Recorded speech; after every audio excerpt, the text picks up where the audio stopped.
سلام دوستان عزیز، من این نوبت درباره بلندی های نسبی و مطلق اینچنین درباره کوردینات گئوگرافی معلومات خواهم داد. خب در رسم چه خیلی که دیده ایستاده اید، تپه ها با رنگ سبز و کوه ها با رنگ سفید خیره نشان داده شده است. در رسم اینچنین خط سیاه و کوه کشیده شده است.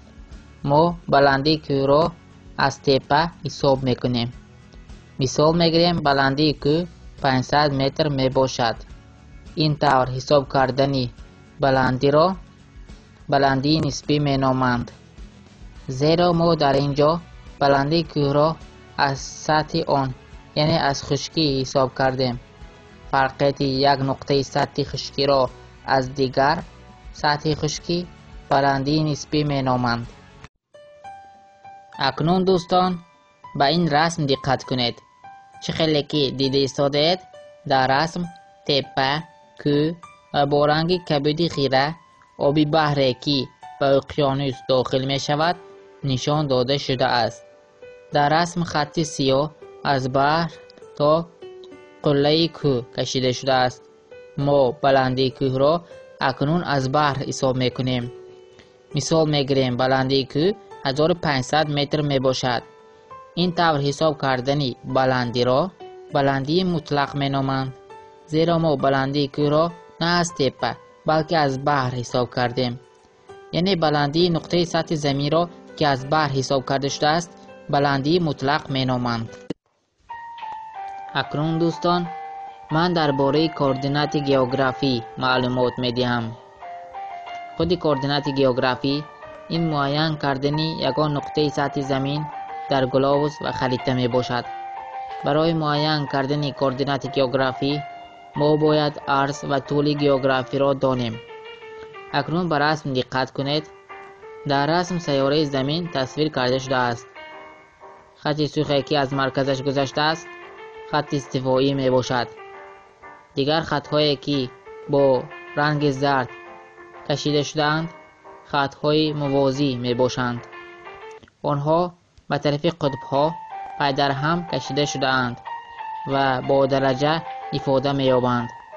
یعنی از 0 درجه از خط استوا تا 90 درجه به قطب‌ها. اگر ما نقطه سطح زمین را از خط استوایی به شمال و جنوب با درجه حساب کنیم آن را عرض گئوگرافی می نامند. مثال میگیریم در رسم در کنار ماتریک افریقا جزیره ماداگاسکار تصویر کرده شده است. چه خیلی که دیده ایستاده اید، خط موازی که با 20 درجه افاده یافته است آن را بریده گذاشته است. یعنی مرکز جزیره ماداگاسکار در 20 درجه عرض جنوبی جایگیر می باشد. در این کره شمالی در جنوب نیم جزیره هندوستان جزیره سریلانکا جایگیر است. چه خیلی که دیده ایستاده اید، آن را خطی موازی که با 10 درجه افاده یافته است بریده گذاشته است. یعنی جزیره سریلانکا در 10 درجه عرض شمالی جایگیر می باشد. در این رسم خطهای زرد از قطب شمال تا قطب جنوبی کشیده شده است. آنها را خطهای مریدیانی یا نصف روزی می نامند. در رسم چه خیلی که دیده ایستاده اید، خطی اساسی مریدیانی یا نصف روزی با 0 درجه افاده یافته است.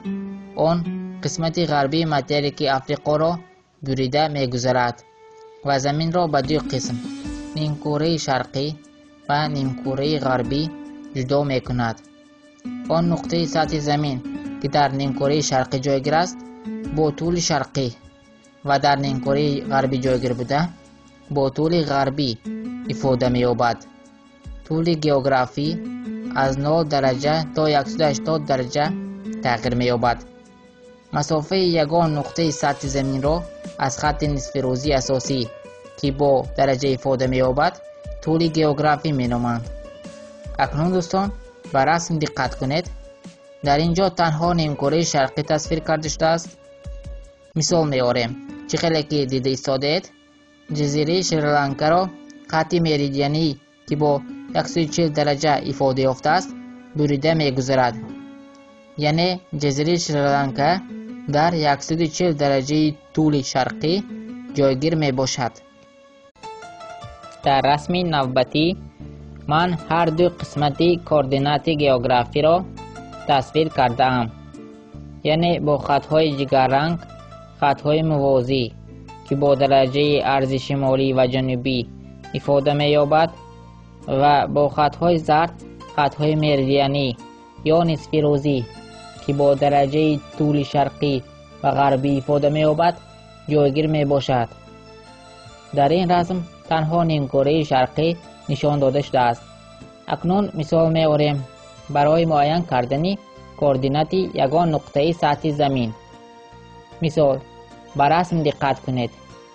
نقطه جنوبی متریک افریقا را خط موازی که با 40 درجه و خط مریدیان که با 10 درجه افاده یافته است بریده گذشته است. از اینجا می برآید که در رسم نقطه جنوبی متریک افریقا در 40 درجه عرض جنوبی و 10 درجه طول شرقی جایگیر می باشد. این را کوردینات گئوگرافی نقطه جنوبی متریک افریقا می نامند. اکنون نقطه شرقی متریک افریقا را معین می کنیم. چقدر که در رسم دیده ایستادید خط موازی که به 10 درجه و خط مریدیان که با 70 درجه افاده یافته است نقطه شرقی افریقا را بریده می‌گذرد. یعنی کوردینات نقطه شرقی افریقا 10 درجه عرض شمالی و 70 درجه طول شرقی می باشد. من همین است کوردینات گئوگرافی. در آخر باید بگویم که کوردینات هایی که حالا مثال آوردم دقیقیت ندارد، زیرا این رسم تنها برای فهماندن که کوردینات گئوگرافی چیست و آن را چی طور معین کرد کشیده شده است. کوردینات های درست و دقیق در گلوبوس و خریطه نشان داده شده اند. با همین نوار نوبتی ما به انجام می رسد. شخصانی که خواهشی آموختن فن گئوگرافی را به طور فاصلوی دارند می توانند به رقم 992 917 2228 زنگ زنند. در آخر آبونه شدن را فراموش نکنید. سلامت باشید. خیر.